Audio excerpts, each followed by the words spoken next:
Topics कौन से cover करेंगे? Introduction to financial planning, then tax structure क्या होता है, सेविंग्स एंड इन्वेस्टमेंट क्या है, और कंप्यूटेशन ऑफ इनकम टैक्स। हमारे पास जो इनकम आ रही है उस इनकम को कैसे मैनेज करना है, उस इनकम का कितना हिस्सा कहाँ खर्च करना है, कितना हिस्सा बचाना है, सेव करना है, कितना हिस्सा इन्वेस्ट करना है। तो ये सारी जो मनी मैनेजमेंट होती है वो हम फाइनेंशियल प्लानिंग में सीखते हैं। Hello everyone and very good evening to all of you. So I hope everyone is doing great, right? सगळे एकदम मस्त जबरदस्त आणि झणझणीत आहेत, हो की नाही?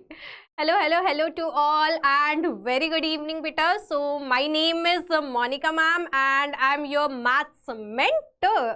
और आज से हम शुरू करने जा रहे हैं हमारा 9th का क्लास 9th का वन शॉर्ट सेशन। ठीक है, मतलब इसमें होगा क्या, तो आपके जो भी 9th के चैप्टर्स हैं वो सारे chapters 1 by 1 in one shot with detailed explanation and questions लिए जाएंगे। ओके, और हर एक सब्जेक्ट का होगा बेटा। सो आज से हम शुरू कर रहे हैं मैथ्स के साथ, और अब से आपके सारे मैथ्स के फंडे हो जाएंगे एकदम clear because Monica is here. ठीक है, तो बिफोर स्टार्टिंग मैं एक चीज क्लियर कर देती हूँ बेटा कि अभी हम स्टार्ट कर रहे हैं फाइनेंशियल प्लानिंग नाम के चैप्टर से। वाई, है ना? क्वेश्चन होगा कि अरे फर्स्ट चैप्टर तो कुछ और है, फाइनेंशियल प्लानिंग क्यों? वो इसीलिए क्योंकि अभी बहुत से बच्चों की फर्स्ट टर्म एग्जाम हो चुकी है, राइट? और मेजर फोकस अभी सेकेंड टर्म के सिलेबस पे होगा बेटा। So we are starting from second term पहले और फर्स्ट टर्म सेकेंड में। ओके, सो सेकेंड टर्म का सिलेबस हम पहले कवर करेंगे और फिर बाद में जो आपका प्रीवियस यानी फर्स्ट टर्म का सिलेबस है वो भी इसमें कंटिन्यू होगा। ओके, क्लियर है? Yes, okay, so everyone is ready for the session. Shall we start? Okay, good.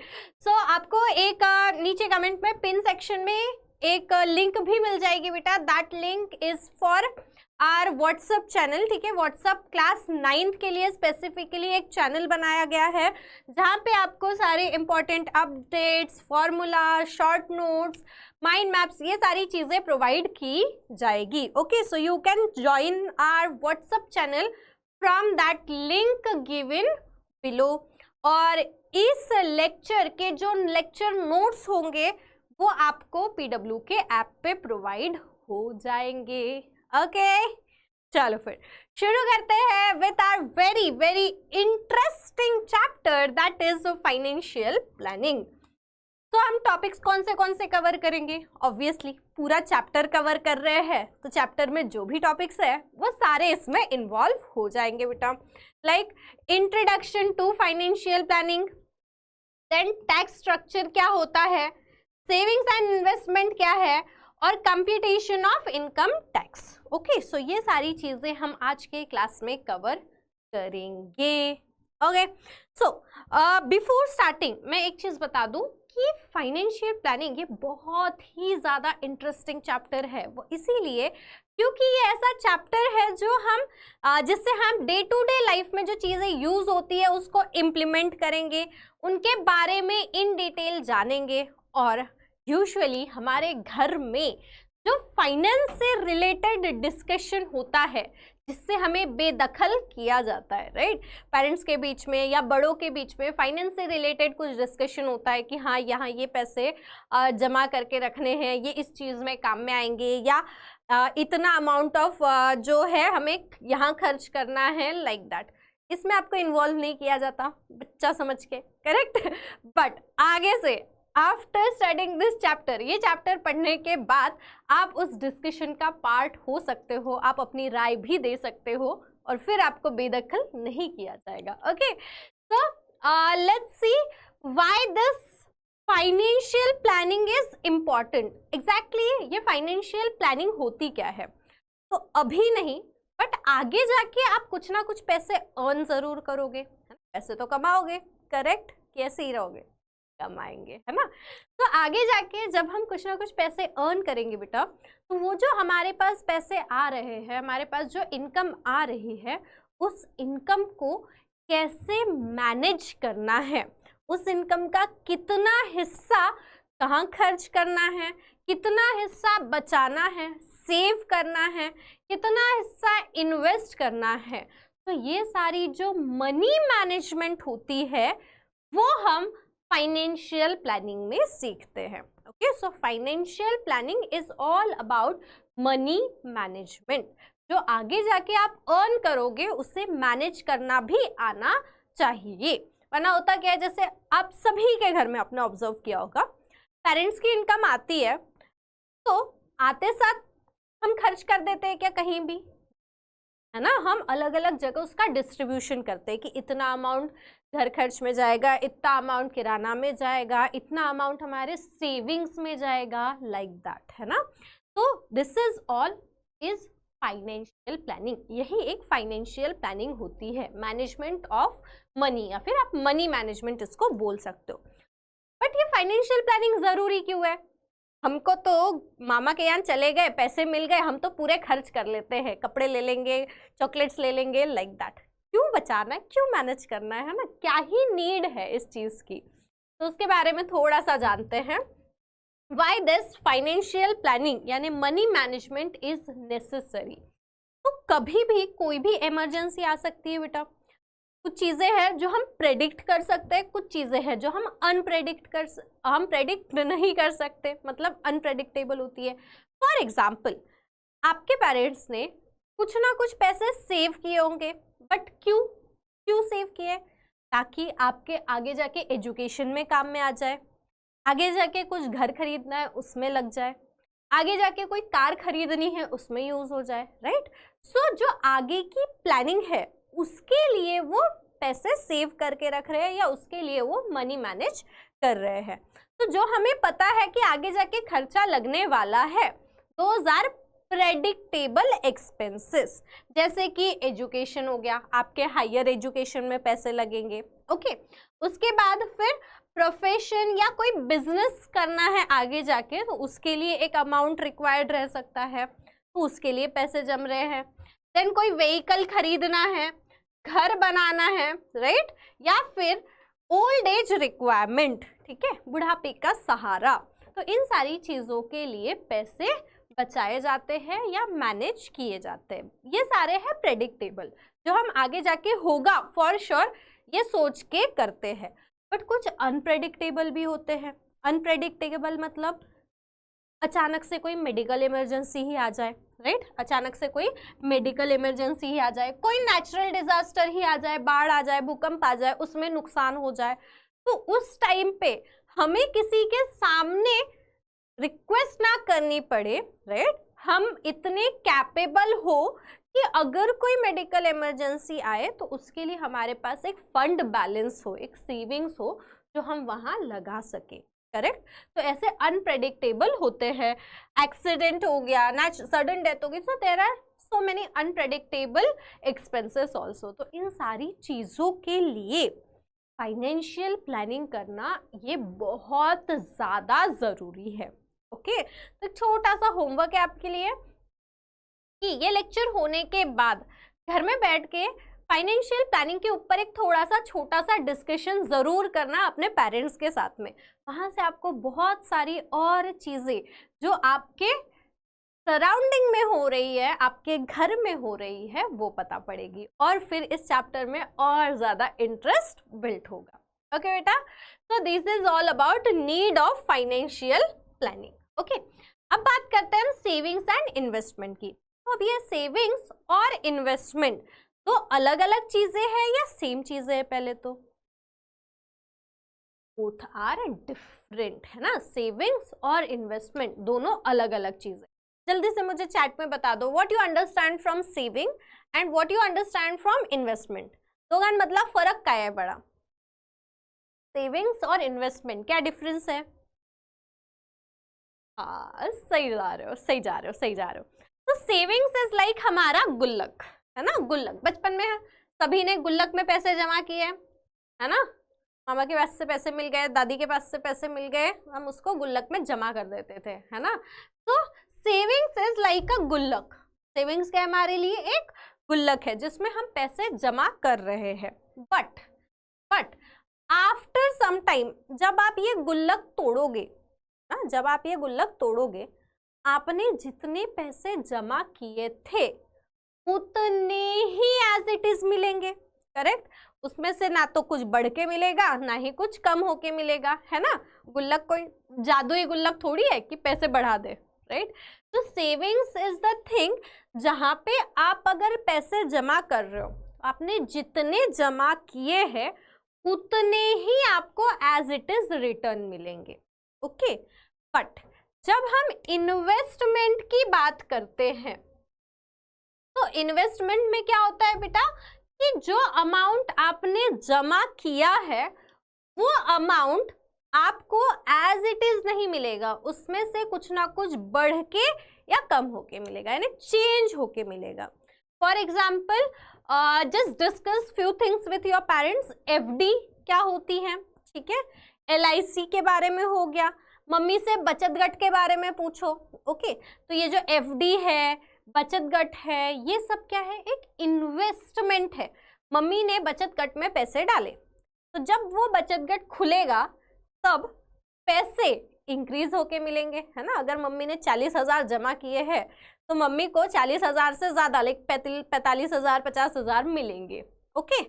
अगर हम एफडी की बात करें तो एफडी होता है बेटा फिक्स्ड डिपॉजिट, जहां अगर आपने 2 लाख रुपीज डाला है, इन्वेस्ट किया है, okay. So after 2 years, like या 2 years बोलो, 3 years, आपने जितने भी साल के लिए किया है, वो जो अमाउंट है वो इंक्रीज होके ही मिलेगा। 2 लाख से ज्यादा रुपए ही आपको वापस मिलेंगे, ओके। तो जब हम सेविंग्स की बात करते हैं, पैसा जो है वो एज इट इज रहता है। बट जब हम इन्वेस्टमेंट की बात करते हैं तो पैसे जो है वो इंक्रीज हो जाते हैं, कभी कभी डिक्रीज भी हो जाते हैं, ठीक है। कभी कभी डिक्रीज भी हो जाते हैं, किस्मत खराब रही तो। But investment is all about increase of change in money, है ना। जो भी आपने पैसे डाला है उसमें चेंज होके आपको मिलेगा, ओके, है ना। आपका जो मनी है वो ग्रो होता है और यहाँ मनी एज इट इज रहता है। तो ये बड़ा डिफरेंस है between savings and investment, okay. Now there are different ways of savings and investment. अलग अलग तरीके हैं सेविंग्स के और इन्वेस्टमेंट के, लाइक पीपीएफ हो गया, सैलरी अकाउंट हो गया। Salary account is your savings, PPF is your investment, okay. Then RD है, बॉन्ड्स है, म्यूचुअल फंड्स है, शेयर्स है, इंश्योरेंस है, सेविंग्स है, fixed deposit that is FD, recurring deposit that is RD, ठीक है। बाकी तो सेम ही है, फिर सेविंग्स अकाउंट एंड ऑल। तो इन सारी चीजों के बारे में फॉर श्योर घर में थोड़ा सा डिस्कस करना बेटा, होमवर्क है ये, ओके। एफडी के बारे में पूछोगे, फाइनेंशियल प्लानिंग के बारे में पूछोगे, उसके बाद आरडी क्या होती है वो पूछोगे आप, बचत गट क्या होता है वो पूछोगे। म्यूचुअल फंड्स के बारे में हम 10th स्टैंडर्ड में पढ़ेंगे, वो आगे आएगा, ठीक है। फिलहाल आपको ये दो चीजों के बारे में थोड़ा सा डिस्कस करके आना है घर पे, ओके। चैप्टर के बाद जरूर डिस्कस करना, देखना कितना इंटरेस्ट आता है, और वहां से उस पॉइंट से जिस डिस्कशन से आपको बेदखल किया जाता था वहां इन्वॉल्व किया जाएगा, थोड़ी सी वैल्यू बढ़ जाएगी घर पे, ओके। चलो, सो देर आर सम क्वेश्चंस, ठीक है। कुछ लॉजिकल क्वेश्चंस है बेटा, बेस्ड ऑन जो इनकम आती है उस पे, उसके बेसिस पे जो खर्च किया जाता है उससे रिलेटेड कुछ लॉजिकल क्वेश्चंस है। उन क्वेश्चंस को हम अच्छे से समझते हैं और सॉल्व करते हैं, okay. First question is, Alka spend 90% of the money that she receives every month and saves rupees 120. How much money does she get monthly? Alka नामक एक व्यक्ति है, उसको कुछ अमाउंट हर महीने मिलता है, उसकी एक मंथली इनकम है जो उसको हर महीने मिलती है। अब जो भी उसको पैसे मिले, जे काही तिला भेटले महिन्यात, त्यामधले 90% अमाउंट ती खर्च करून टाकतोय. 90% क्या कर रही है बेटा, वो खर्च कर दे रही. आता उरले किती, 120 रुपये. 90% खर्च केले आणि खर्च केल्यानंतर तिच्याकडे फक्त 120 रुपये बाकी राहिले. तर जर आपल्याला टोटल इनकम बघायची आहे तर क्लियरली तो उसकी टोटल इनकम होगी बेटा, total income is nothing but उसने जितना खर्च की मतलब एक्सपेंस उसका प्लस उसने जितना बचा ली, that is savings. Correct. For example आपको अगर 100 रुपए दिए गए हैं, टोटल आपके पास 100 रुपए दिए गए, उसमें से आपने कुछ अमाउंट खर्च कर दिए और कुछ अमाउंट बचा लिए. इन दोनों को मिला देंगे, जो खर्च किए हैं प्लस जो सेव किए हैं, इन दोनों को अगर जोड़ देते हैं तो आपके 100 रुपए बनेंगे वापस total. Yes, logic clear? Show some hearts if everything is clear till here. चलो चैट में फटाफट से हार्ट्स डाल दो बहुत सारे. ओके, सो बेसिकली आपके पास जो भी टोटल इनकम है वो टोटल इनकम बनती कैसे है, आपने कितना खर्च किया और कितना सेव किया, दोनों को जोड़ दे तो हमें हमारी टोटल इनकम मिल जाएगी. तो लेट अस अज्यूम कि अलका की जो मंथली इनकम है उसको हम x मान के चलते. ओके, अलका की जो मंथली इनकम है हम उसको x मान के चलते. तो total income is x is equals to, expense कितना है बेटा, expense is 90% of total money, है ना, यानी 90% ऑफ x, उसको महीने में जितना भी मिला उसका 90% उसने खर्च कर दी, प्लस बचाई कितना, 120 रुपए उसके बच गए. सेव कितने हुए, 120. So here it is x is equals to 90%. 90% का मतलब क्या होता है, 90/100 और इंटू x प्लस 120. यहां से 0 और 0 गया, बचा हमारे पास x. ये आया बेटा 9/10x, इधर प्लस में इधर आ जाएगा तो माइनस में, यानी minus 9/10x plus, sorry plus नहीं, equals to 120 as it is रखेंगे राइट हैंड साइड पे. ओके, अब इसको सॉल्व करते हैं. x को हम बाहर निकाल लेंगे, कॉमन बचा हमारे पास 1 minus 9/10 is equals to 120. Next, x fraction का सब्ट्रैक्शन कैसे करेंगे, ये 10 इधर चला जाएगा और कॉमन डिनोमिनेटर 10 आ जाएगा बेटा, या फिर आप एलसीएम बोल सकते हो, इधर ऊपर नीचे 10 से मल्टीप्लाई कर दो ताकि डिनोमिनेटर सेम आ जाए. ठीक है, मैं क्रॉस में कर लेती हूँ. 10 into 1 10 minus 9 and common denominator 10. Okay, is equals to 120. Now 10 minus 9 is 1/10 is equals to 120. 10 division में इधर चला जाएगा मल्टीप्लीकेशन में, so x is equals to 120 into 10. So value of x is 1200. यानी मंथली इनकम ऑफ अलका कितनी हो गई बेटा, 1200. Okay, therefore the monthly income of Alka is rupees 1200. Okay, 1200 रुपये महीने का मिल रहा है, जिसमें से 90% तो खर्च ही कर दे रहे और 120 हम बचा ले रहे हैं. ठीक है, तो टोटल कितना आ गया, 1200. ओके बेटा, one more question. Sumit borrowed capital of rupees 50,000 to start his food product business. ठीक है, उसके पास अमाउंट कितना था, ओरिजिनल अमाउंट कितना लिया बेटा, ओरिजिनल अमाउंट इज 50,000 रुपीज. 50,000 रुपए थे उसके पास टू स्टार्ट द बिजनेस, जिस पैसे से उसने फूड प्रोडक्ट का बिजनेस शुरू किया. Now in the first year he suffered a loss of 20%. पहले ही साल बेचारे को 20% का लॉस हो गया। 50,000 के ऊपर 20% का लॉस, यानी लॉस कितना हुआ? लॉस इज 20% ऑफ 50,000, है ना। 50,000 का 20% उसको लॉस हुआ, तो कितना आ गया बेटा? ये 20% है, मतलब अपॉन 100 इंटू 50,000। 0 0 0 0 गया, और बचा कितना? 5 2 जा 10 और ये 3 0, यानी लॉस कितना हुआ बेटा? Loss amount is 10,000। 10,000 रुपए का उसको नुकसान हो गया। तो बचे कितने उसके पास? Tell me in the chat. पहले 50,000 थे, 50,000 का 20% यानी 10,000 रुपए का उसको नुकसान हो गया, तो अमाउंट कितना बचा उसके पास? Remaining amount, remaining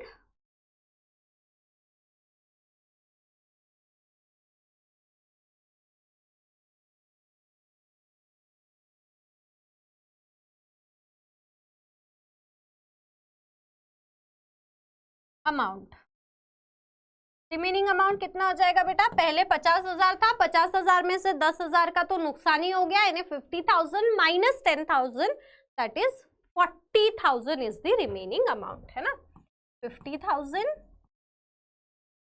minus 10,000 which is equals to 40,000 is the remaining, 40,000 उसके पास रिमेनिंग अमाउंट बच गया। अब आगे, he invested the remaining capital in the new sweets business। अब जब बचा हुआ, यानी ये जो 40,000 रुपए रिमेनिंग कैपिटल था उसके पास, उसको उसने स्वीट बिजनेस में वापस लगा दिया। ठीक है, वापस कौन से बिजनेस में? स्वीट बिजनेस में लगा दिया। And made profit of 5%। Sweet business में लगाने के बाद 40,000 पे उसको 5% का प्रॉफिट हुआ। अब हम प्रॉफिट कैलकुलेट कर लेंगे, कितना हुआ? प्रॉफिट अमाउंट कितना है बेटा? Profit is 5% of 40,000। प्रॉफिट कितना हो जाएगा? 5% ऑफ 40,000, यानी 5/100 ऑफ 40,000। तो यहां से 0 0 0 0 गया, बचा हमारे पास 5 4 जा 20 और 2 0, यानी 2,000 रुपए का उसको प्रॉफिट हो गया। ये क्या मिला बेटा हमें? Profit amount. तो उसने 40,000 लगाए, 40,000 में 2,000 का प्रॉफिट हुआ, तो नाउ द फाइनल अमाउंट जो उसके पास आया, है ना, final amount of Sumit, Sumit के पास फाइनल अमाउंट कितना बच गया बेटा? फाइनल अमाउंट आफ्टर प्रॉफिट, है ना। फाइनल अमाउंट आफ्टर प्रॉफिट कितना है? पहले 40,000 थे, 40,000 पे 2,000 का प्रॉफिट हो गया, 40,000 पे 2,000 का प्रॉफिट हो गया, मतलब फाइनल अमाउंट इज 40,000 प्लस 2,000, यानी 42,000 रुपीज का प्रॉफिट हो। ओके ओके, अब आगे बढ़ते हैं। How much was his profit और loss computed on his original capital? Original capital से अगर हम कंपेयर करें तो उसका प्रॉफिट हुआ या लॉस हुआ और कितना हुआ? तो बेचारे ने लगाया तो 50,000 था, आया उसके पास 42,000, मतलब नुकसान ही हो गया। और नुकसान कितने का हुआ बेटा? Therefore, Sumit suffered loss of 8,000 rupees, है ना। 8,000 का उसको नुकसान हो गया। क्यों? क्योंकि उसके पास 50 थे, बट रहे उस बचे कितने पास तो बचे कितने उसके पास 42,000, यानी 8,000 रुपए का उसको नुकसान हो गया. Okay, this is a final answer. He suffered the loss of 8,000 rupees as compared to his original capital. Got it? Yes. Funda clear? Show some hearts. Easy peasy? Easy peasy? चलो फिर आगे बढ़ते हैं, है ना. Next question. Nikhil spent 5% of his monthly income on his children's education. ठीक है, निखिल क्या कर रहा है बेटा, 5% एजुकेशन पे स्पेंड कर रहा है मंथली इनकम का. उसके बाद invested 40% in shares, 3% in bank and use 40% for his daily expenses. He was left with balance of ₹19,000. What was his income that month? Again total income होती है एक्सपेंस प्लस सेविंग्स. तो balance उसके पास बचा है 1900. Okay, balance या savings आप बोलो is 1900. Okay, 19,000 रुपए का बैलेंस है. अब खर्च कहाँ कहाँ किया है, एक्सपेंस निकालते हैं. एक्सपेंस कैलकुलेट करेंगे. तो एक्सपेंस अगर हम उसकी मंथली इनकम को एक्स मान के चले, उसके मंथली इनकम को हम अगर x कंसीडर करके चलते हैं, तो एक्सपेंस कहाँ कहाँ हुआ है बेटा, 5% of total income on education. Okay, then plus 14% in share. Okay, 14% of x in shares. Plus next क्या है बेटा, deposited 3% in bank, 3% of x in bank. Then 40% for his daily expenses, यानी plus 40% of x for daily expense. Okay, ये सारे उसके खर्च हो गए. इतना जो अमाउंट है ये पूरा का पूरा अमाउंट उसका खर्च हो गया, और खर्च होने के बाद 19,000 रुपए बच गए. तो टोटल अमाउंट कितना खर्च हुआ हम पहले वो कैलकुलेट करेंगे. Okay, so it is 5/100 x plus 14/100 x plus 3/100 x plus 40/100. Denominator सबके सेम है, डायरेक्ट न्यूमरेटर को ऐड कर देते हैं. तो ये हो गया 5 प्लस 14 प्लस 3 प्लस 40 अपॉन 100. तो फाइनली द टोटल एक्सपेंस ना आ गया बेटा, एक्सपेंसेस करो add. 14 plus 5 19, 19 plus 3 that is 22, 22 plus 40 62. तो 62/100 क्या आ गया, एक्सपेंस. ये क्या आ गया, एक्सपेंस आ गया. अब हम निकालेंगे monthly income. Okay, so we know total income is expense जो कि है 62/100 प्लस सेविंग्स जो कि है बेटा 19,000, है ना. मंथली इनकम हमने एक्स कंसीडर की.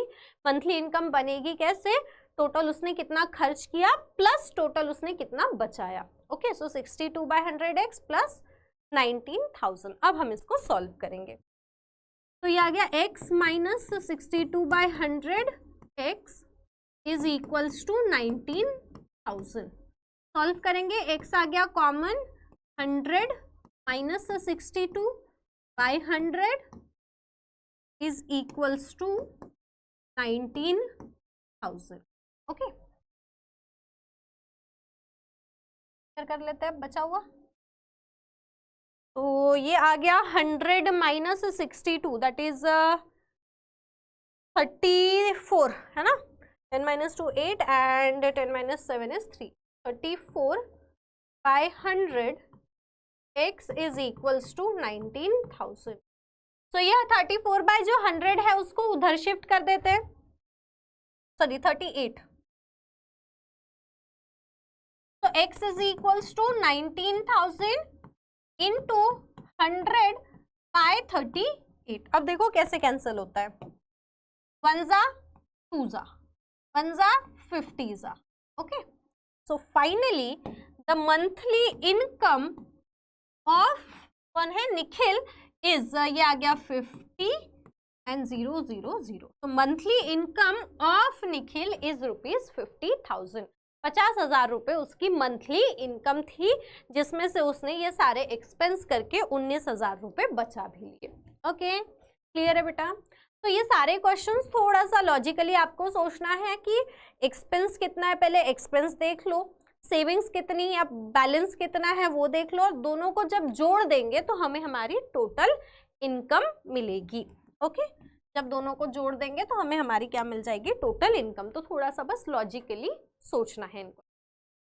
ओके, आगे बढ़ते हैं फिर। Next is taxation. तो one more homework for you after the chapter. Income tax के बारे में थोड़ा सा, इनकम टैक्स ही नहीं, ऑलमोस्ट सभी टैक्स के बारे में थोड़ा सा घर पे डिस्कस जरूर करना। ओके, तो ये जो टैक्सेशन है ये क्या है? टैक्सेशन इज नथिंग बट आप अपने अर्न किए हुए अमाउंट का, है ना, आपने जो भी साल भरे में पैसे कमाए उस पैसों का कुछ हिस्सा आप गवर्नमेंट को देते हो ना। Amount given to the government is the tax. Basically अगर आपने साल भरे में 14 लाख रुपीज अर्न कर लिए, उस 14 लाख का कुछ percentage, like 50,000, 1 lakh, what ever, वो प्रॉपर कैलकुलेट होता है बेटा, ठीक है। तो वो कुछ परसेंटेज ऑफ अमाउंट आप किसको दोगे, गवर्नमेंट को दोगे। इसके अलावा इनकम से दिए जाने वाले पैसे के अलावा और भी कई तरीके से हम गवर्नमेंट को टैक्स पे करते हैं। Tax is nothing but amount paid to the government by citizens, ठीक है। हम जो अमाउंट गवर्नमेंट को पे करते हैं उसको हम टैक्स बोलते हैं। तो इनकम से जो अमाउंट दिया गया उसके अलावा और कौन सा है, जीएसटी हमने सुना है ना। जीएसटी के बारे में इन डिटेल तो हम वैसे 10th में पढ़ेंगे, अभी एक रफ आइडिया दे देती हूँ कि आप कहीं शॉपिंग करने जाते हो तो आपका जो भी बिल बना है उसमें जीएसटी एडेड होती है नीचे, है ना, व्हाटएवर 100, 200, 500 जो भी अमाउंट है वो जीएसटी का, वो जो जीएसटी एडेड अमाउंट है बेटा, वो जीएसटी वाला अमाउंट गवर्नमेंट को जाता है। आप कहीं बाहर खाना खाने जाते हो तो आफ्टर पेइंग द बिल, उस बिल में एक नीचे जीएसटी वाला भी कॉलम होता है, यानी वो जो जीएसटी वाला अमाउंट है वो भी हम किसको दे रहे हैं, गवर्नमेंट को दे रहे हैं। ओके, तो tax is nothing but amount given to the government. अब ये टैक्स क्यों दिया जाता है, गवर्नमेंट क्या यूज करती है उसका, ओके, क्यों टैक्स देना जरूरी है? तो बेसिकली टैक्सेशन से गवर्नमेंट वो जो पैसा आया है, हम सिटीजन्स के थ्रू गवर्नमेंट के पास जो पैसा आया है उस पैसे को अलग अलग कामों में इस्तेमाल करती है, लाइक प्रोविजन ऑफ इंफ्रास्ट्रक्चर या बेसिक एमिनिटीज, रोड वगैरह हो गए, जो भी सिटी में आप प्रॉपर कंस्ट्रक्शन देखते हो, रोड अच्छी बनी हुई है, जगह जगह फैसिलिटी प्रोवाइड की गई है, पुलिस स्टेशंस है, गवर्नमेंट हॉस्पिटल्स है, like that. Okay, so implementation of various welfare schemes, अलग अलग योजनाएं चलती है हमारे कंट्री में, है ना। तो वो जो योजना आती है, किसानों के लिए योजना है, महिलाओं के लिए योजना है, तो इन योजना के लिए जो पैसा जाता है वो हमारा टैक्स अमाउंट से ही जाता है। हमने जो गवर्नमेंट को पैसा दिया है वही पैसा वो अलग अलग स्कीम्स में लगाते हैं। Okay, then implementation schemes of development and research in various field, basically जैसे साइंटिस्ट को या इसरो को पकड़ लो, ठीक है, मेडिकल फील्ड में हो गया, अलग अलग जहाँ जहाँ रिसर्च होती है उनको एक फंड डिस्ट्रीब्यूट किया जाता है। वो फंड भी कहाँ से जा रहा है, हमारे टैक्स में भरे गए पैसों से। Then maintaining law and order, giving aid to people affected by natural disaster, natural disaster में जो सपोर्ट किया जाता है पैसों से, खाने की मदद, रहने का ठिकाना, ये सारी चीजें जो फंड जनरेट होता है या जो भी मदद की जाती है उसके लिए पैसा कहाँ से आता है? गवर्नमेंट के पास, हमारे पास। ठीक है। Defence of the country and citizens, army, Indian army को, डिफेंस को, नेवी को जो भी एक्सपेंस लगता है वो सारा पैसा कहाँ से जाता है? अगेन हमारे पास से, राइट। तो हम जो टैक्स पे करते हैं बेटा, yes, credit goes to us, हम जो टैक्स पे करते हैं वही पैसा गवर्नमेंट आगे जाके अलग अलग चीजों में यूज करती है। स्कीम्स के लिए पैसा कहाँ से गया? हमारे पास से। आर्मी के लिए पैसा कहाँ से गया? हमारे पास से। इसरो के लिए पैसा कहाँ से गया? हमारे पास से। रोड्स किस पैसे से बन रही है? हमारे पैसे से। ओके, तो ये जो सारे इम्प्लीमेंटेशंस होते हैं या जो जो नई नई चीजें कर सकती है गवर्नमेंट, तो ये पैसा कहाँ से आ रहा है एक्चुअल में? जो भी सिटीजन्स पैसे दे रहे हैं एज इन टैक्स, वो टैक्स अमाउंट ही इन सारी चीजों के लिए यूज किया जा रहा है। Okay, so that is what taxation is.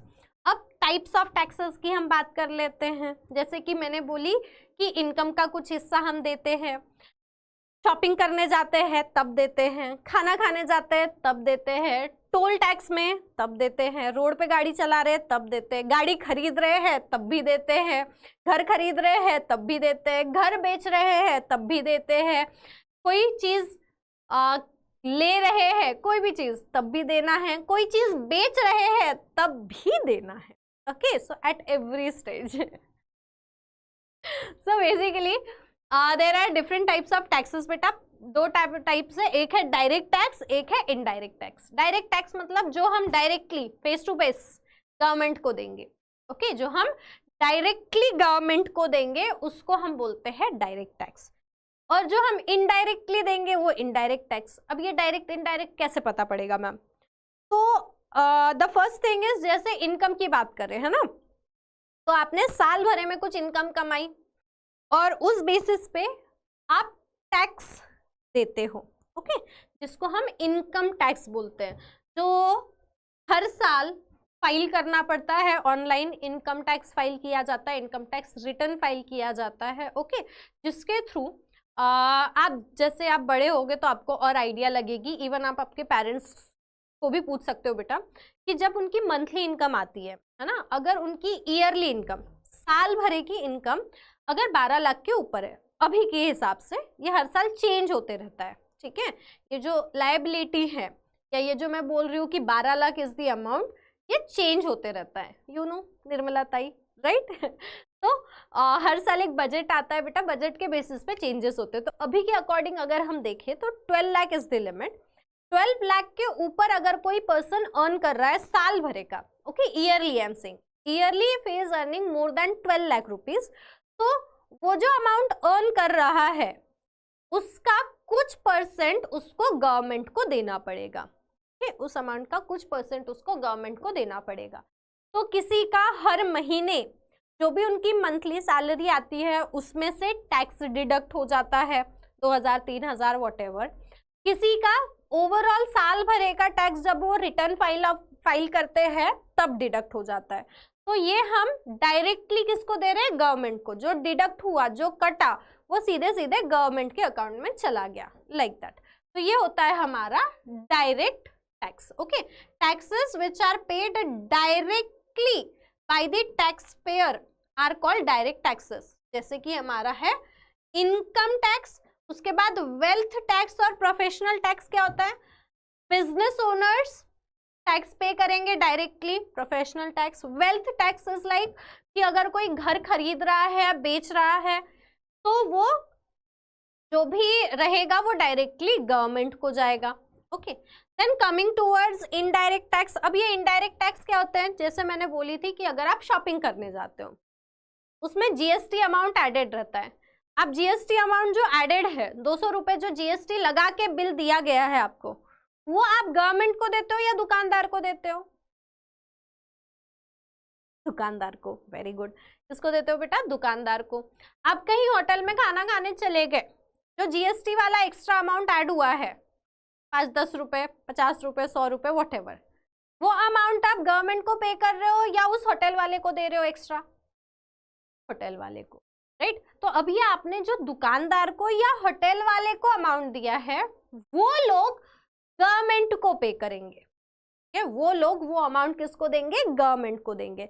यानी इस केस में हम डायरेक्टली गवर्नमेंट से कनेक्ट नहीं हो रहे, मीडिएटर है बीच में, हम बीच वाले को दे रहे हैं और वो बीच वाला पर्सन किसको दे रहा है? गवर्नमेंट को दे रहा है। तो उस टैक्स को हम बोलेंगे indirect taxes which are not paid directly, okay, by the tax payer, जैसे कि central sales tax, value added tax, service tax, custom duty, ये सारी चीजें। बट ये पहले हुआ करती थी, ये क्या होती थी? पहले हुआ करती थी।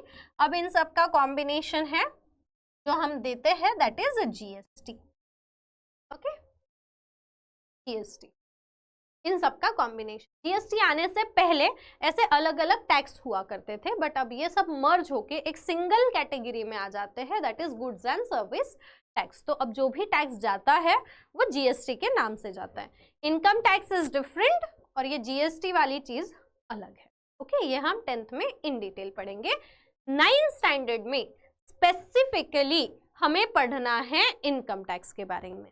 9th standard is completely devoted to income tax की ये इनकम टैक्स गवर्नमेंट को कैसे दिया जाता है, कैसे कैलकुलेट होता है, वो सारी चीज, ओके।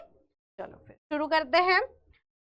हाँ, इनकम टैक्स जानी मानी हस्ती है बेटा, पहचान पा रहे हो इस खूबसूरत चेहरे को, इस जाने माने चेहरे को? चलो बताओ चैट में, can you recognise her? She is our finance minister, ठीक है, वित्त मंत्री। कौन है बेटा? फाइनेंस मिनिस्टर है निर्मला सीतारमन, जो करंट अभी हमारे देश की क्या है? फाइनेंस मिनिस्टर है। तो जो भी ये टैक्स वाला चीज है, जो कितने अमाउंट पे कितना टैक्स देना है, कौन सी चीज कितने परसेंटेज ऑफ टैक्स के कैटेगरी में आएगी, ये सारी चीजें हमें कौन डिसाइड करके देगा बेटा? ये मैडम डिसाइड करके देगी, ओके। ये मिनिस्टर डिसाइड करके देगी। तो हर साल ये चीज चेंज होती है, हर साल एक नया बिल आता है और उस बिल में सारी साल भरे में क्या क्या इम्प्लीमेंटेशन हुए या क्या क्या चेंजेस हुए हैं टैक्सेशन में, वो मेंशन्ड होता है। सिर्फ टैक्स के बारे में नहीं रहता, और भी दूसरी चीजें रहती है, बट अभी हम सिर्फ और सिर्फ फोकस करेंगे टैक्स के ऊपर, ओके। तो कितने अमाउंट पे कितना इनकम टैक्स जाना है, देन फूड इंडस्ट्री में कौन सी चीज के ऊपर कितना परसेंटेज ऑफ टैक्स लगेगा, लाइक दैट। पॉपकॉर्न वाला आपने तो सुना ही होगा, राइट? अभी की जनरेशन इंस्टाग्राम रील्स स्क्रॉल करती है, तो अभी तक हमें उतना अच्छे से समझा नहीं था मैम कि लोग क्यों कैरेमल पॉपकॉर्न कर रहे हैं, बट अब हमें अच्छे से समझ में आ गया कि अगर आप नॉर्मल पॉपकॉर्न खाते हो तो उसमें टैक्स कम लगेगा, बट अगर आप उसमें कैरेमल ऐड करके खाते हो तो आपको गवर्नमेंट को टैक्स थोड़ा ज्यादा पे करना पड़ेगा, okay. That meme is related. तो डिपेंडिंग कि कौन सी चीज पे कितना परसेंटेज ऑफ टैक्स जाएगा, वो सब ये मैम डिसाइड करेगी, और ये हर साल रिनोवेट होगा बेटा, रिन्यू होगा, ओके। ज्यादा कुछ नहीं, माइन्यूट चेंजेस होते हैं साल भरे में। तो income tax act 1961 which came into force on 1/4/1962। तो ये जो इनकम टैक्स एक्ट है कि इनकम के ऊपर टैक्स देना है, ठीक है, कितना टैक्स देना है, ये एक्चुअली शुरू कब से हुआ? 1/4/1962 से शुरू हुआ, okay. The act passed every year by parliament which makes financial provision, ठीक है, एवरी ईयर। ये एक्ट हर साल पास किया जाता है पार्लियामेंट में, और जो भी पर्टिकुलर उस ड्यूरेशन में फाइनेंस मिनिस्टर रहेगा वो उसे पास करेगा for your financial provisions, okay. जो भी फाइनेंशियल प्रोविजंस है वो उस बिल में बनाए जाएंगे, ओके। तो ये जो डेट है या ये जो एक्ट है ये थोड़ा याद कर लो बेटा, एमसीक्यू वगैरह में पूछा जा सकता है। Now next, terms related to income tax. अभी कुछ कुछ चीजें थोड़ी ऊपर से जाएगी, बट आगे जाके ये सारी चीजें और ज्यादा अच्छे से समझ में आएगी। अभी आप फिलहाल पे नहीं कर रहे हो बेटा, तो थोड़ा लगेगा यार ये क्या है वो क्या है, like that, but I will try कि बहुत प्यार से बहुत प्यारे तरीके से आपको समझा सकूं। पहले आता है एन एसएससी। एन एसएससी बोले तो वो पर्सन जो टैक्स पे कर रहा है, right. Any person liable to pay income tax according to the income tax rule is termed as an assessee. Okay, जो पर्सन टैक्स स्लैब के अंदर आ रहा है और उसको गवर्नमेंट को टैक्स देना पड़ेगा, that person is known as assessee. आप बोल सकते हो इसको tax payer. Assessee is nothing but tax payer. Okay, next is financial year. Financial year मतलब आपने जो भी पैसे कमाए, जिस साल में कमाए, उसको हम बोलते हैं फाइनेंशियल ईयर। कि जिस साल में आप पैसे कमा रहे हो, that is your financial year.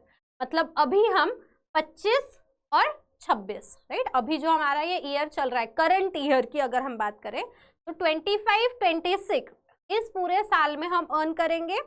मार्च तक का ड्यूरेशन होता है बेटा, मार्च से मार्च कैलकुलेट किया जाता है, मार्च 2025 से मार्च 2026 तक। ओके, तो फाइनेंशियल ईयर मैंने इस साल में जो पैसे कमाए, कौन से साल में, 25-26 में, तो मेरा फाइनेंशियल ईयर क्या हो गया, 25-26 हो गया। Current year, ongoing year. Financial year कौन सा होगा बेटा, करंट ईयर।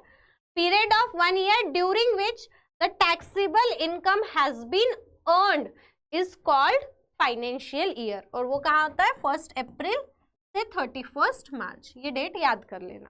ओके, साइकिल चलता है, मार्च टू मार्च वाला साइकिल चलता है। Okay, next is assessment year. Next क्या है, असेसमेंट। अब मैंने साल भरे में पैसे कमाई 25 से लेके 26 तक। कौन से, 1 अप्रैल 25 से 31 मार्च 26। इस ड्यूरेशन में जो मैंने पैसे अर्न की, इस साल भरे के पैसे का जो टैक्स है वो मैं नेक्स्ट ईयर पे करूंगी बेटा, है ना। मैंने 2026 तक, मार्च के 31 मार्च 2026 तक जो भी पैसे अर्न की हो, उस पैसे का टैक्स मैं नेक्स्ट ईयर वाले में पे करूंगी। नेक्स्ट ईयर यानी 26 to 27। तो हमने जिस साल पैसे अर्न किए दैट इज फाइनेंशियल ईयर, और उसके जस्ट बाद वाले ईयर में हम उस अमाउंट के ऊपर टैक्स देंगे। करंट ईयर में नहीं देंगे। क्यों करंट ईयर में नहीं होगा मैम, पता तो पड़े साल भरे में कितना पैसा कमाया है, तभी तो टैक्स डिसाइड होगा, है ना। अगर आप करंट ईयर में ही दे दो तो पता थोड़ी पड़ेगा कि ओवरऑल ईयर में कितना है। बीच में ही कभी दे दोगे तो क्या पता बाद में ज्यादा कमाए हो, राइट। तो इसीलिए पहले वेट किया जाता है कि साल भरे में कितना पैसा अर्न हुआ, और वो पैसे अर्न कितने हुए उस बेसिस पे उसके नेक्स्ट ईयर टैक्स दिया जाता है। Okay, so assessment year is financial year के इमीडिएट बाद वाला, है ना। फाइनेंशियल ईयर के इमीडिएट बाद वाला, जस्ट बाद वाला year is your assessment year. जिस साल वो आप अमाउंट गवर्नमेंट को दोगे जो भी आपने पिछले साल कमाया है, राइट। तो अगर फाइनेंशियल ईयर, मैं यहां लिख लेती हूँ, अगर फाइनेंशियल ईयर 25-26 है, तो असेसमेंट ईयर क्या हो जाएगा बेटा, 26-27। असेसमेंट ईयर क्या होगा, 26-27 हो जाएगा, उसके जस्ट बाद वाला year. Got it. Next, permanent account number, इसके बारे में आप घर पे चेक करो बेटा। पेरेंट्स का पैन कार्ड, ठीक है, एक इस तरीके से दिखने वाला एक पैन कार्ड होता है, और इसी पैन कार्ड के हेल्प से हम टैक्स फाइल करते हैं। ओके, और जो भी पर्सन 18 अबव है उन सभी के पास ये पैन कार्ड होता है। आपके पेरेंट्स के पास भी होगा, तो आप जरूर उसको देखना और ये सारी चीजें उसमें चेक करना है या नहीं है, ठीक है।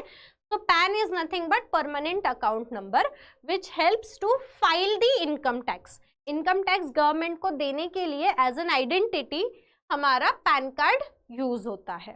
ओके, पैन कार्ड में क्या होता है? पैन कार्ड में एक 15 डिजिट का पैन नंबर होता है। ओके, परमानेंट अकाउंट नंबर एक 15 डिजिट का नंबर रहेगा जिसमें अल्फाबेट्स भी होंगे और नंबर्स भी होंगे। ठीक है, जरूर चेक करना है इसको घर जाके, अभी तो घर जाके क्या, घर पे ही हो, लेक्चर खत्म करके। ठीक है, जरूर चेक करना। एक 15 डिजिट का कोड होता है बेटा, जो यहाँ पे लिखा रहेगा पैन नंबर करके, जिसमें नंबर्स भी इन्वॉल्व होंगे और अल्फाबेट्स भी इन्वॉल्व होंगे। ठीक है, so that is your PAN which helps to file the income tax. तो फिलहाल आपको इसके बारे में इतना ही जानना है कि पैन क्या होता है। परमानेंट अकाउंट नंबर जिसमें 15 डिजिट का कोड होता है और वो टैक्स फाइल करने के लिए यूज किया जाता है और सबका यूनिक होता है। जैसे आधार नंबर सबका यूनिक है, किसी 2 पर्सन का आधार नंबर सेम नहीं होता, वैसे ही किसी 2 पर्सन का पैन नंबर सेम नहीं होता बेटा। ठीक है, पैन सेम नहीं होता। Got it? तो ये बेसिक टर्मिनोलॉजी है, बेसिक टर्म्स है जो रिलेटेड है। अब computation of income tax. Income tax देना किस पे है? तो जैसे मैम आपने तो बोला कि हम साल भर में जो इनकम जनरेट करते हैं, जो भी सैलरी हमें आती है उस पे हमें टैक्स देना होता है, जिसको हम इनकम टैक्स बोलते हैं। तो बेसिकली बेटा जब हम इनकम टैक्स की बात कर रहे हैं तो सिर्फ और सिर्फ सैलरी उसमें काउंट नहीं होगी। किसी भी जरिए से, कोई भी तरीके से आपके पास इनकम आई हो, वो पूरी इनकम टैक्स के लिए कंसीडर की जाती है। फॉर एग्जाम्पल, आपके पास रेंट से कोई इनकम आ रही है, आपके घर में किराएदार है और वहाँ से रेंट से इनकम आ रही है, वो भी आपके टैक्स कैलकुलेशन में कंसीडर की जाएगी। अगर आपने बैंक अकाउंट में बहुत सारे पैसे जमा किए और वहाँ की इंटरेस्ट से, है ना, जो आपने पैसे जमा किए हैं उसकी इंटरेस्ट से भी अगर आपके पास पैसे आ रहे हैं एज एन इनकम, वो भी टैक्स में कंसीडर की जाती है। Okay, there are several things. पहले तो income from salary is considered for income tax, फिर इनकम फ्रॉम हाउस और प्रॉपर्टी, घर या कोई भी प्रॉपर्टी से जो इनकम आ रही है वो भी इनकम टैक्स में कैलकुलेट की जाएगी। इनकम फ्रॉम बिजनेस और प्रोफेशन, किसी का कोई साइड बिजनेस है, कोई दुकान है घर पे लेट से, ठीक है, वहाँ से अगर कोई इनकम आ रही है तो वो भी इनकम टैक्स में कंसीडर की जाती है। इनकम फ्रॉम कैपिटल गेन और income from other sources. Capital gain बोले तो कोई अगर शेयर्स वगैरह में इन्वेस्ट करता है, कहीं इन्वेस्ट किया है, किसी बिजनेस में इन्वेस्ट किया है, शेयर्स में, म्यूचुअल फंड्स में, वहाँ से जो अमाउंट आता है एज एन इंटरेस्ट, वो भी इसमें कंसीडर किया जाता है बेटा। इसके अलावा और भी कई तरीके होते हैं इनकम जनरेट करने के, हर किसी के अपने अपने तरीके होते हैं। तो आप जितने भी वैरायटी ऑफ वे से इनकम जनरेट कर रहे हो, वो सारे वेज ऑफ इनकम से जो भी इनकम कलेक्ट हो रही है वो पूरी कंबाइन इनकम आपके इनकम टैक्स के लिए कंसीडर की जाए। ओके ओके, तो this is computation of income tax.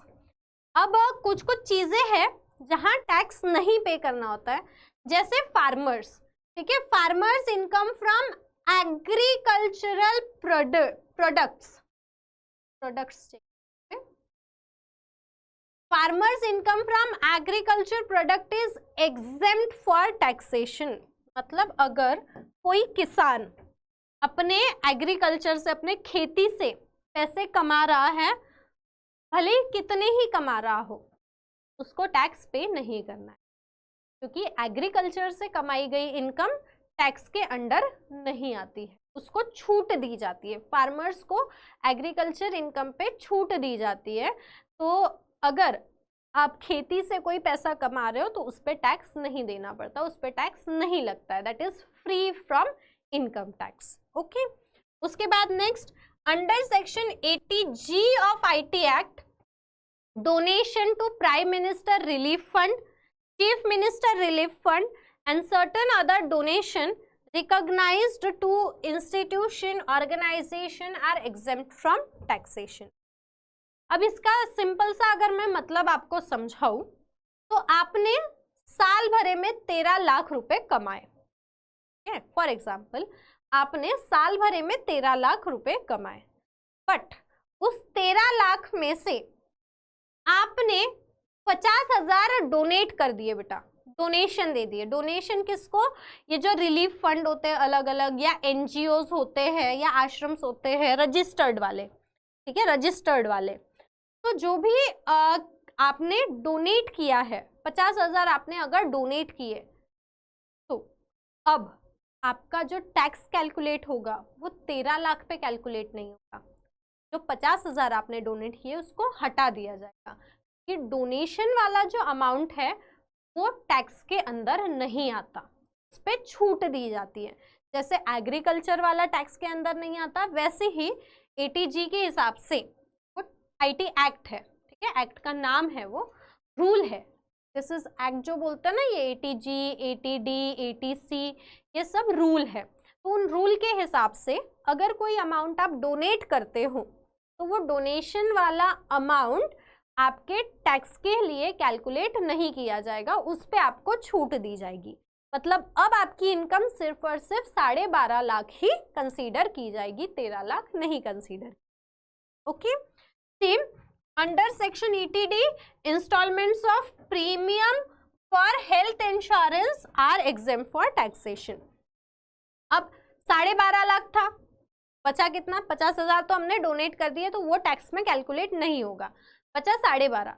उसमें से भी 25,000 का आपने हेल्थ इंश्योरेंस ले लिया, लेट्स से 25,000 का आपने क्या कर लिया? हेल्थ इंश्योरेंस ले लिया। तो वो हेल्थ इंश्योरेंस वाला अमाउंट भी टैक्स के अंदर कैलकुलेट नहीं किया जाएगा, आपको उस पर भी छूट दे दी जाएगी। ओके, तो 12.5 था, वापस 25 चला गया, मतलब अब आपकी इनकम कितनी कंसीडर की जाएगी? सिर्फ और सिर्फ 12,25,000, इतनी ही कंसीडर की जाएगी। उसके बाद generally the maximum permissible deduction of various kinds of savings under eighty C is 1,50,000, 1,50,000। तो बेसिकली अब इसके लिए एक अलग एग्जांपल समझते हैं। आपकी इनकम थी बेटा 14,50,000 रुपये, साल भरे की इनकम है 14,50,000। ओके, तो अब अगर हम इस पूरे अमाउंट का इनकम टैक्स के हिसाब से सोचे तो लेट्स से 50,000 तो हमारे इनकम टैक्स में ही चले जाएंगे, यानी हमारे हाथ में 14 लाख ही आ रहे हैं। तो कोई भी पर्सन कुछ सेविंग्स कर सकता है, राइट? तो सेविंग्स आप चाहे एफडी में करो, आप चाहे शेयर्स में करो, आप चाहे म्यूचुअल फंड्स में करो, आप चाहे पीपीएफ में करो, ठीक है, अलग अलग वेज ऑफ सेविंग्स होता है। तो उस डिफरेंट वेज ऑफ सेविंग्स के अंदर आप 1.5 लाख तक अमाउंट सेव कर सकते हो, आप ज़्यादा भी कर सकते हो, ठीक है, आपको 3 लाख सेव करने हैं, 5 लाख सेव करने हैं, it's your choice, but 1.5 lakh तक के अमाउंट को आप टैक्स से बचा सकते हो। मतलब यहाँ से मैं अगर कुछ अमाउंट सेव कर रही हूँ, लेट्स से मैंने 1.5 लाख रुपए सेव कर ली, तो मेरे पास कितने बचे बेटा? 13 लाख, है ना? 1.5 लाख रुपए हमने क्या कर लिए? सेव कर लिए। तो अब हमारे पास कितने बचे? 13 लाख रुपए बचे हैं। ये 13 लाख के ऊपर ही टैक्स कैलकुलेट किया जाएगा। आपकी पहले इनकम 14.5 लाख थी, बट आपने 1.5 लाख रुपए जो सेव कर लिए अपने फ्यूचर के लिए, वो आप टैक्स के अंदर नहीं कंसीडर करोगे। ओके, आपका जो भी अमाउंट बच रहा है आफ्टर रिमूविंग दैट 1.5 लाख रुपए, जो बचा हुआ अमाउंट है, सिर्फ और सिर्फ उसी पे टैक्स कैलकुलेट किया जाएगा। वो 1.5 लाख पे टैक्स कैलकुलेट नहीं किया जाएगा, वो आपके अपने पैसे हैं जो अलग आप रख सकते हो। ओके, बट आपको दिखाना पड़ता है कि आपने ये जो 1.5 लाख रुपए है वो कहाँ इन्वेस्ट किए है, वो आपको शो करना पड़ेगा। तो ऐसे अलग अलग ये 3 सेक्शंस हैं जिसके अंडर आप अपने पैसे टैक्स से बचा सकते हो। ओके, तो जो भी है इसकी एक सर्टेन लिमिट है, जैसे एटीसी की है 1.5 लाख, वैसे एटीडी की 25,000, एटीजी की 25,000 या 50,000, लाइक दैट। ओके, तो हर एक इसकी सेक्शन की एक स्पेसिफिक लिमिट है, उतना अमाउंट आप उसमें बचा सकते हो। उससे ज्यादा अगर आप कर रहे हो, फॉर एग्जाम्पल आपने सेविंग्स में 3 लाख डाले, सेविंग्स में 3 लाख डाले, बट टैक्स फ्री जो इनकम होगी वो सिर्फ 1.5 लाख होगी, बचे हुए 1.5 लाख पे आपको टैक्स देना ही पड़ेगा। ओके, तो up to 1.5 lakh you can just skip the tax, tax बचा सकते हो 1.5 लाख तक के रुपए पे बस। ओके, तो अब ये बाकी वही है, फिर अलग अलग ये जो 1.5 लाख रुपए हम इन्वेस्ट करते हैं वो कहाँ कहाँ इन्वेस्ट कर सकते हैं। म्यूचुअल फंड्स में डाल सकते हैं, जनरल प्रोविडेंट फंड जीपीएफ में डाल सकते हैं, सुकन्या समृद्धि योजना जो है गर्ल्स के लिए उसमें डाल सकते हैं, पोस्ट ऑफिस पोस्ट डिपार्टमेंट में 5 साल के लिए डाल सकते हैं, हाउसिंग लोन के ऊपर भी एग्जम्पशन मिल जाता है बेटा, पब्लिक प्रोविडेंट फंड पीपीएफ में डाल सकते हैं, नेशनल सेविंग सर्टिफिकेट में डाल सकते हैं, लाइफ इंश्योरेंस पॉलिसी अगर आपकी एलआईसी है उसमें भी आप डाल सकते हो, health insurance, tuition fees for 2 children. तो ऐसे अलग अलग चीजें हैं।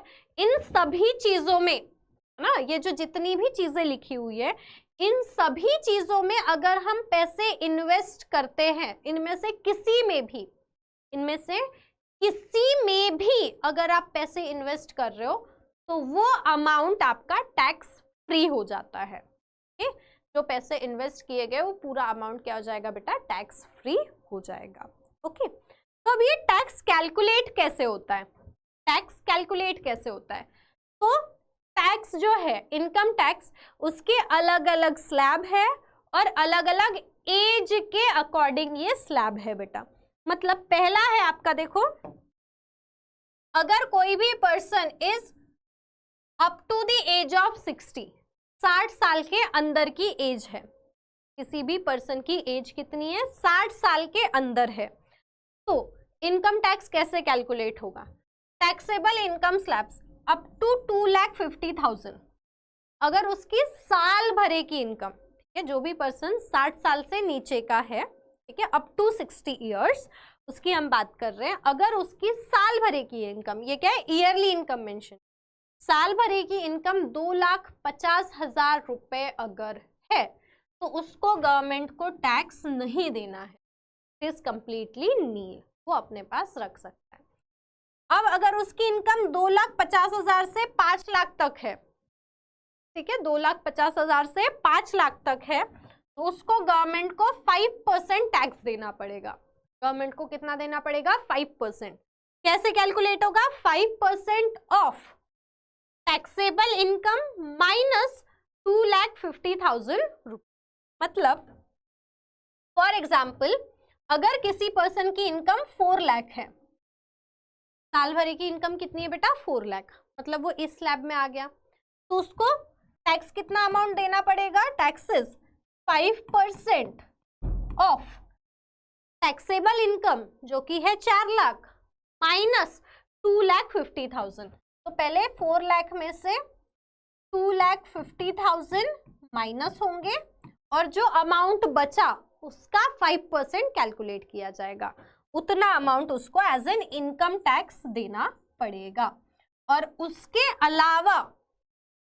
अलावा जो ये कैलकुलेट करके इनकम टैक्स आया है उस पे 2% एजुकेशनल सेस और 1% secondary and higher educational cess ही देना पड़ेगा। तो ये जो टैक्स स्लैब्स है बेटा, ये जो टैक्स स्लैब्स है ये पुराने हैं, ये पुराने बजट के हिसाब से। अभी जो अपकमिंग वाले, मतलब अभी जो नए वाले बजट के हिसाब से स्लैब्स बने हैं वो आपके टेक्स्ट बुक में नहीं दिए गए हैं, वो आप ऑनलाइन चेक जरूर करना कि अभी करंट रेट के हिसाब से टैक्स स्लैब्स क्या है। ओके, नाउ नेक्स्ट इज, अगर कोई पर्सन 5,01,000 रुपए से 10 लाख के टैक्स स्लैब में आ रहा है तो उसको 12,500 plus 20% of taxable income minus 5 lakh इतना देना पड़ेगा। और ये सबके लिए फिक्स है बेटा, ये सबके लिए फिक्स है। देन अगर मोर देन 10 लाख है किसी की सैलरी साल भरे की तो 1,12,500 plus 30% of taxable income minus 10 lakh. तो अगर आपने ऑब्जर्व किए जो प्रायर अमाउंट है वो नेक्स्ट स्लैब में माइनस हो रहा है, जो प्रायर अमाउंट है वो नेक्स्ट स्लैब में माइनस हो रहा है। जो प्रायर अमाउंट है वो नेक्स्ट स्लैब में माइनस हो जा रहा है। ओके, तो इस तरीके से ये टैक्स कैलकुलेट किया जाता है। ये हो गया up to the age of 60 years. उसके बाद अगर 60 टू 80 की एज है, ये कितनी है 60 टू 80, तो उनके लिए रेट अलग है बेटा, उनके लिए चेंज हो जाता है। उनके लिए लिमिट बन गई 3 लाख। 3 लाख तक उनको कोई टैक्स नहीं देना है। 3 लाख से 5 लाख अगर है तो 5%, 5 लाख से 10 लाख है तो 20%, और 10 लाख से ज्यादा है तो 30%। बाकी ये जो है एजुकेशनल सेस 2%, हायर एजुकेशनल 1%, ये फिक्स्ड है। ये किसी भी एज ग्रुप में आप चले जाओ और किसी भी स्लैब में आप चले जाओ, सबके लिए ये फिक्स्ड रहेगा, सेम रहेगा। ओके, नेक्स्ट एक छोटा सा क्वेश्चन दिया हुआ है। Mister Pandit is 75 years of age. कितनी एज है बेटा 75 ईयर्स। मतलब टैक्स स्लैब कौन सा आएगा, ये आएगा 60 टू 80 ईयर्स वाला टेबल आ जाएगा, है ना। Last year his annual income was 13,25,000 rupees. पिछले साल उनकी एनुअल इनकम कितनी है 13,25,000 रुपए। देखो 13,25,000 बोले तो ये more than 10 lakh. More than 10 lakh में क्या लगेगा बेटा 1,10,000 प्लस 30%। 30% किसका, taxable income minus 10 lakh, minus 10 lakh. तो उसकी टैक्सेबल इनकम है 13,25,000, माइनस हमने कर दिए 10 लाख, बची 3,25,000। इस 3,25,000 का 30% है ना। See according to the table he must first pay 1,10,000।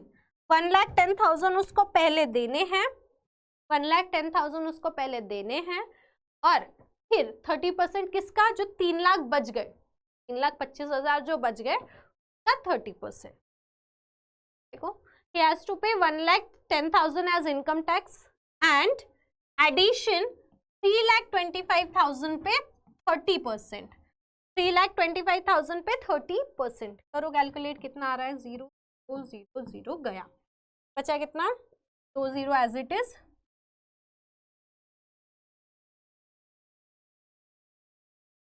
5 3 जा 15, 3 2 जा 6 plus 1 7 and 3 3 जा 9।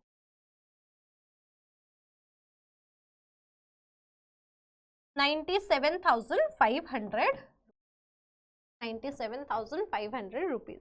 So therefore his total income tax amount is, total income tax कितना हो गया बेटा 1,10,000 प्लस 97,500। ये आ गया हमारा 2,75,000, यही आएगा ना। ये 7,500 था, 97 आ गया 7,500।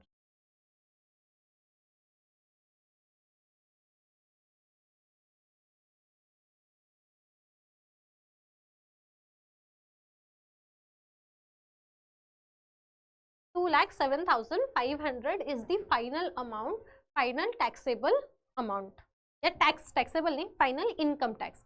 अब ये जो इनकम टैक्स कैलकुलेट हुआ है, या जो ये इनकम टैक्स का अमाउंट आया है, इस अमाउंट पे उसको 2% एजुकेशनल सेस भी देना है और 1% हायर एजुकेशनल सेस भी देना है। 1% of higher education and 2% of, तो 2% कैलकुलेट करेंगे 2,07,500।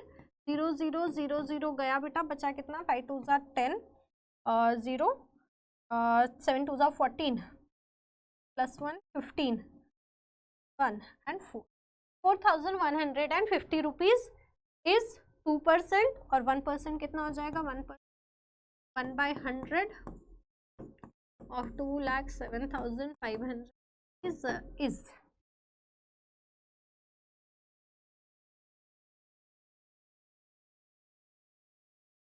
2,075 is 1%। ठीक है,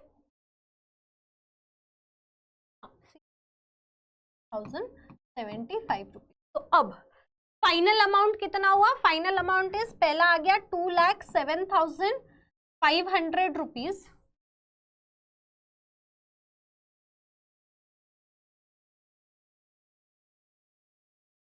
प्लस डबल इसका कितना हुआ था बेटा, नेक्स्ट 4150 प्लस 2075, ठीक है। इन सबको ऐड करके जो उसको फाइनल अमाउंट गवर्नमेंट को देना पड़ेगा एज इन टैक्स इज 2,13,725। इतना अमाउंट उसको गवर्नमेंट को देना पड़ेगा as in final amount, okay. 2,13,725 is his final income tax paid to the government, okay. अब एक और टैक्स स्लैब आता है for senior citizen. Senior citizen बोले तो जिनकी एज 80 इयर्स से भी ज्यादा है, ठीक है, एज अबव 80। तो जिनकी एज 80 इयर्स से भी ज्यादा है बेटा, उनको 5 लाख तक कोई भी टैक्स नहीं देना है, ठीक है। 5 लाख तक अगर सैलरी है तो कोई भी टैक्स नहीं देंगे। 5 से 10 लाख के बीच में है तो 20% देना है on taxable income minus 5 lakh rupees. और अगर 10 लाख से ज्यादा है तो 1 lakh plus 30% on taxable income minus 10 lakh rupees, ठीक है। ये उनका हो जाएगा, 2 ही आते हैं, और ये 2% और 1% ये फिक्स रहेगा, इसमें कोई चेंजेस नहीं है। अब यहाँ पे देखो, ये जो नीचे लिखा हुआ है surcharge equal to 10% of income tax payable by individual having an annual income of 50 lakh to 1 crore rupees and 15% by individual having annual income greater than 1 crore rupees। अगर ये सिर्फ 80 years above वालों के लिए नहीं है, ये सभी के लिए है। हमने जो तीनों टेबल देखे, बिलो 60, 60 to 80 और अबव 80, इन सभी के लिए अगर इनकम 50 लाख से 1 करोड़ के बीच में है बेटा साल भरे की, तो 10% डायरेक्टली उस अमाउंट का 10% गवर्नमेंट को देना है एज ए टैक्स। और दूसरा, अगर 1 करोड़ से ज्यादा है, अगर 1 करोड़ से ज्यादा है तो डायरेक्टली 15% गवर्नमेंट को देना है, ओके। पूरा का पूरा जो अमाउंट है 1 करोड़ के ऊपर वाला, उसका 15% गवर्नमेंट को देना है as in income tax, okay. और ये सभी के लिए। तो this is your table number 3, जब एज कितनी है, 80 से ज्यादा है, ओके। चलो फिर सो बेसिक सा क्वेश्चन देखते हैं। मिस निकिता, जिनकी एज है 27 ईयर्स, 27 ईयर्स मतलब पहला 60 से नीचे वाला, उनकी इनकम है बेटा 2,34,000।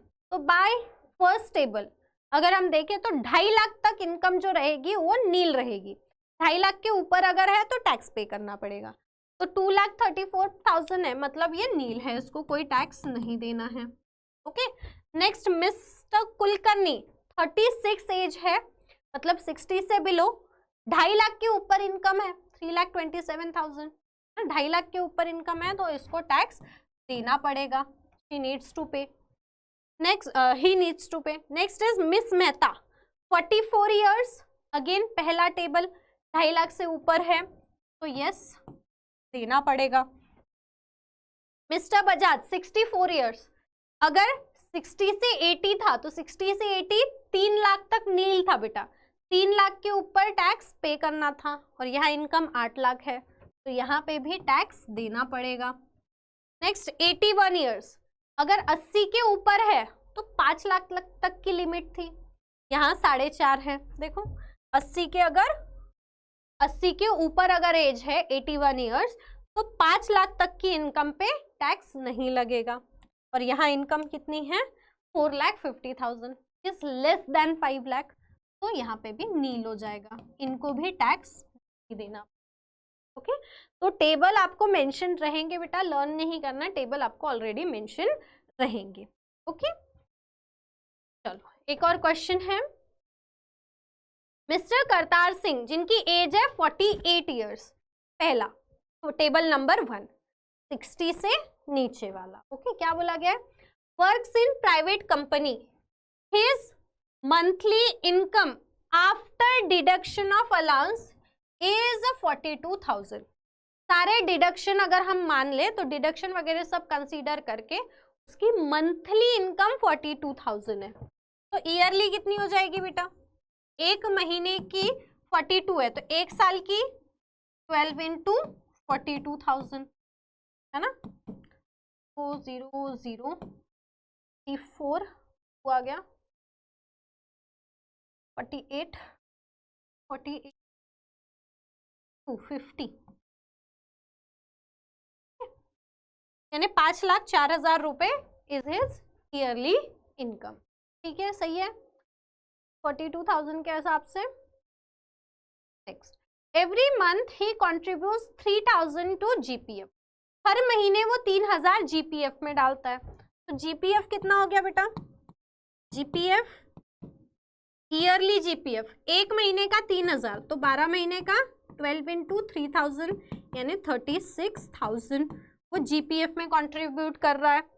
He has also bought 15,000 worth NSC national saving certificate, 15,000 का है, तो ये एक ही बार लिया जाता है साल भरे में, इसका मंथली कुछ नहीं रहता, साल भरे में एक बार। ओके, तो एनएससी में उसने कितना डाला बेटा? 15,000 and donated 12,000 to PF relief fund. Donate कितना किया है साल भरे में? डोनेटेड 12,000 रुपीज, 12,000 रुपए डोनेट कर दिया। ठीक है, तो सबसे पहले मैंने आपको इनिशियली बताई थी कि जो भी आपकी साल भरे की इनकम है ना, जो भी आपकी साल भरे की इनकम है बेटा, उस इनकम में ये सारे डिडक्शन हम निकाल देते हैं। जो इनकम रहेगी उसमें ये कैलकुलेट नहीं होगा, इसको रिमूव करके जो पैसे बच जाएंगे उस पे कैलकुलेशन लगता है। ओके, तो हम सबसे पहले देखेंगे कि टोटल उसका डिडक्शन कितना हम रिमूव कर सकते हैं। ओके, तो total exempt from tax, total वो एग्जेम्पशन कितना ले सकता है टैक्स से, दैट इज 36,000 प्लस 15,000 प्लस 12,000। ठीक है, तो टोटल एग्जेम्पशन कितना आ गया हमारा? 15 और 12 27, 15,000 प्लस 12,000 27,000, 27 प्लस 36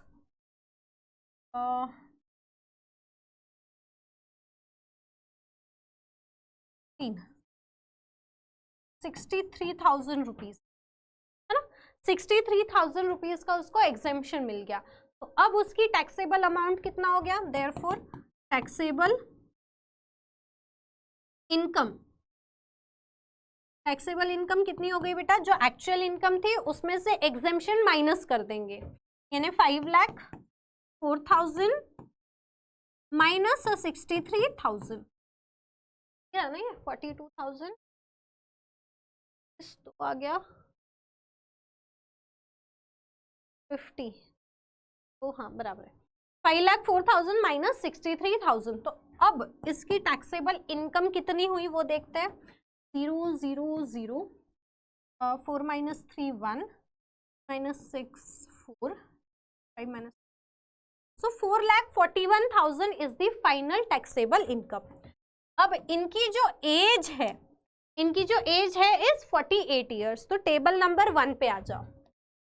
4,41,000 के लिए हम परसेंटेज चेक करेंगे, 60 से कम है, 4,41,000 मतलब यहाँ पे आ गया बेटा 2.5 लाख से 5 लाख के बीच में आ गया। तो 2.5 लाख से 5 लाख के बीच में टैक्स कैसे कैलकुलेट करना है? 5% किस पे? Taxable income minus 2,50,000। जो भी टैक्सेबल इनकम है उसमें से पहले 2.5 लाख माइनस करेंगे। टैक्स कैसे निकलेगा हमारा? Now therefore tax amount is equals to 5%। 5% किसका? जो टैक्सेबल अमाउंट है उसमें से 2.5 लाख माइनस हो जाएंगे। ओके, तो 4,41,000 माइनस 2,50,000। अब यहां से जो अमाउंट आएगा उसका हमें 5% निकालना है, तो it is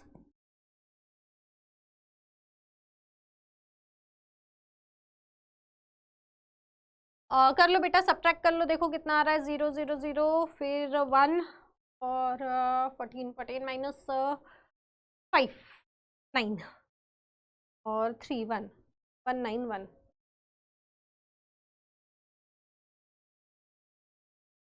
9. So 1,91,000 is the final tax amount, 5% of. अरे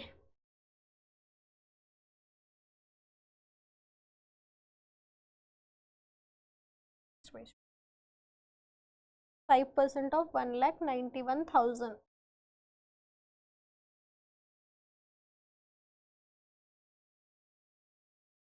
अटक ही गया, रुक ही जा, ठीक है। तो तब तक आप कैलकुलेट कर लो बेटा। टैक्स जो है 5% ऑफ 1,91,000 जो अमाउंट आएगा that is his final tax amount. लेकिन उस टैक्स अमाउंट पे अगेन उसको 2% एजुकेशनल और 1% हायर एजुकेशनल भी देना है। ओके तो वो भी याद रखना, उसको भूल मत जाना। Okay so finally tax amount is 5% of 1,91,000। 0 0 0 0 गया, बचा हमारे पास 0 5 5 9 सा 45, फिर आ गया 4 5 1 सा 5 प्लस दैट इज 9 9,550 रुपीज। सही है, 5 और 45 के 5 carry 4 5 plus 4 9,550 rupees is the total tax amount. ठीक है, या टोटल इनकम टैक्स दैट ही हैज टू पे। बट अभी फाइनल नहीं हुआ है, अभी और इस पे एजुकेशनल और हायर एजुकेशनल बाकी है। तो educational cess is 2% of 9,550. Okay, and higher educational cess, higher and secondary educational cess is 1% of 955. करो कैलकुलेट, 0 और 0 गया और 2 1 जा 2 5 जा, अब 5 से डिवाइड तो 5 1 जा 5 बचा 4 5 9 जा 45 एंड 1 191 रुपीज। ओके और इधर करेंगे, ये 0 गया 95.5 rupees. Okay so now final income tax, therefore final income tax paid by that person is 9,550 plus 191 rupees plus 95.5 rupees.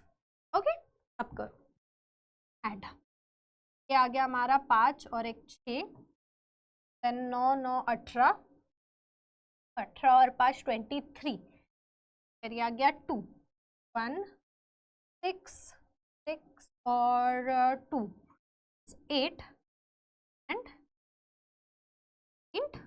50। Okay so finally 9,836.50 is the income tax paid by mister Kartar Singh. ठीक है, ये जो salary उन्होंने earn की 42,000 per month which is actually 5,04,000 per year, yearly उनकी salary थी, उस पे उनको साल भरे का 9,836 रुपए टैक्स देना पड़ा गवर्नमेंट को, which is his final income tax बेटा। ओके तो इस तरीके से टेबल के बेसिस पे इनकम टैक्स कैलकुलेट किया जाता है। इनकम टैक्स से रिलेटेड थोड़े और क्वेश्चन सॉल्व करोगे तो क्लैरिटी आ जाएगी। आई नो अभी थोड़ा कंफ्यूजन हो रहा होगा कि मैम इतना सारा याद कैसे रखेंगे, कहाँ कितने परसेंटेज लगाना है, कहाँ कौन सा अमाउंट माइनस करना है, कहाँ कौन सा अमाउंट ऐड करना है। आई कैन अंडरस्टैंड कंफ्यूजन हो रहा होगा, बट टेबल आपको प्रिफर करने के लिए दिया रहेगा बेटा, टेबल लर्न नहीं करना है, डोंट वरी। पहला रिलैक्सेशन वहाँ आ गया, और उसके बाद वैरायटी ऑफ क्वेश्चन जब आप इस पे सॉल्व करोगे, अलग अलग कैटेगरी वाले, अलग अलग टैक्स स्लैब वाले, अलग अलग एज ग्रुप वाले, तो क्लियर हो जाएगा। ओके चलो आगे बढ़ते हैं। Okay done, so we have completed our financial planning नामक चैप्टर, ठीक है। एक चैप्टर यहाँ हमारा कंप्लीट होता है with detailed one shot along with questions, ठीक है। सारे प्रैक्टिस सेट के जो भी क्वेश्चंस थे वो सारे कंप्लीट होते हैं। होमवर्क क्या बोली थी मैंने, डिस्कस करना है income tax, PAN card, then FD, इन सारी चीजों के बारे में घर पे डिस्कस करना है and practice some extra questions, है ना। एक्स्ट्रा क्वेश्चंस सॉल्व करने हैं बेटा based on income tax, extra questions based on income tax specifically. अलग अलग टैक्स स्लैब और अलग अलग एज ग्रुप वाले आपको क्वेश्चन सॉल्व करने हैं। एंड सारे जो क्लास में हमने आज क्वेश्चंस लिए हैं, ठीक है, सारे जो आज हमने क्लास में क्वेश्चंस लिए, class questions, try them by yourself, उनको वापस खुद से जरूर ट्राई करना है। Okay, so that's all from my side today. Thank you so much बच्चा, just practice as much as possible and हाँ नीचे लिंक दी गई होगी बेटा पिन करके व्हाट्सएप चैनल की, you can connect that channel for all the short notes, lecture notes and all those things. Okay, so see you all in our next lecture. Till then, bye bye everyone and thank you so much. Hope you like this session. Bye beta.